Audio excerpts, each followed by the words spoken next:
Hi guys, so we're gonna just walk through a few of the nuts and bolts for Geometer Sketchpad, which you guys are going to be using. Some of you guys may have used this before, some of you guys may not. So I'm going to try to hit some of the basics. First thing is how the heck are we going to get there? So you guys all should be working on Macs at this point. So what I'm going to ask you guys to do is if you guys hold the command button or the Apple button and then hit the space bar, you'll see a spotlight come up like this. And if you just type in GSP, the top hit should be GSP5 right there. And you can just hit enter and it'll open. It should look like this. If you want to resize your screen, you can go ahead and do that. And now let's just look at a couple different things. So you guys notice you have a menu bar here on the left.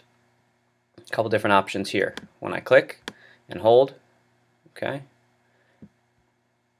So this is, if I want to move anything, is my mouse. To plot a point, select the second option. All I'm just going to do, I'm just going to click, click, click. Great, I've got some points. Okay. Well, what else might we like to do with those points? Maybe create a line or label them. For labeling, simply this capital A. Click, click, click. Oh, wonderful. Okay, now I've got some points labeled. Let's suppose that for some reason, though, I don't like these labelings. Suppose I want to change the labels. What I can do, if I want to edit anything or move anything ever, I need to come back to the mouse. And notice right now, if you guys look carefully, there is something already selected. It's point C. This is one of the difficult things. You can see even down here, it's where it says selected point C. Right? If I want to not select anything or unselect everything, I just hit escape. And you notice down there that disappears. If I want to select something again, or more than one thing, select point A, and I'm not doing anything except clicking. Now I have these two selected, and it tells me down here selected 2 points, or here selected 3 points. And if I want to undo that, I just hit escape. To edit the label, I'm just going to double click on the point and notice that I can change this one to P. I can change this one if I double click to Q, and perhaps change this one to R. Okay, so we've got some points. Fantastic. Let's put some lines through these, or some segments. Okay, so here, this tool is my segment segment line ray, segment ray line. So let's do one of each. How about? We'll create segment PQ. Alright, and you notice right now that this is selected. So if I want to just continue plotting things, I can do that.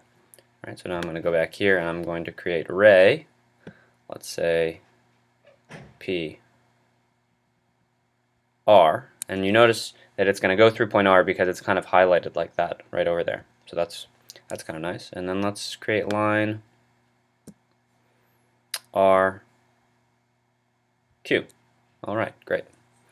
Let's see. And right now you can see that some of these things are highlighted. Okay, so again, to unhighlight something, I want to hit escape. And notice what escape did. It brought me back to the mouse cursor. If I hit escape again, it's going to deselect everything. Okay. What else might we like to do?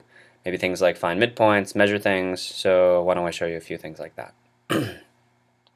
And if you want, like this P, maybe in the way I can move that out of the way, right? Or if I'm not sure which angle that R is or which point R is, that's easy there. Okay, you can move it around. Now, so let's suppose we want to measure this distance. Well, if you guys look up here, we've got some menus, drop downs. Look, these are all grayed out. In order to access any of the, any of the menu items here, I'm going to first have to select something from my image. So if I select this segment, and if I come up here, well, it look what it can do for me. All right, I could either select the length, or I could measure the slope. If I select the length, notice it gives me measure of segment PQ as 7.25 centimeters. And again, if I wanted to measure the slope, it puts it on a nice grid for me, and it tells me that the slope of segment PQ is 13 hundredths. Okay. All right, great. Let's see what else. So we've got those options. what if we want to find the midpoint? Let's say we want to find the midpoint of segment PQ. Are you thinking, well, I'm going to have to select segment PQ? Yeah, I am going to have to do that. All right. The problem is, probably, when I go to select this, what is it selecting? It's selecting array. Okay. Well, let's see if I can select this point and this point. So now I've selected 2 points and nothing else is selected. All right. And now if I go to measure, I can measure the distance. All right. But I don't want to measure the distance. I want to construct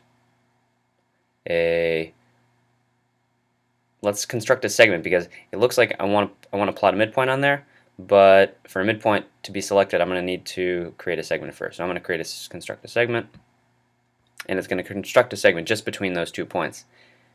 It remains highlighted, and now look what I can do. I can create a midpoint right on there. And let's just, for ease, label this, and I'll double click, label this M for my midpoint. All right, and again, escape, and then I can move this all around. All right, maybe the last thing for this tutorial, let's measure an angle.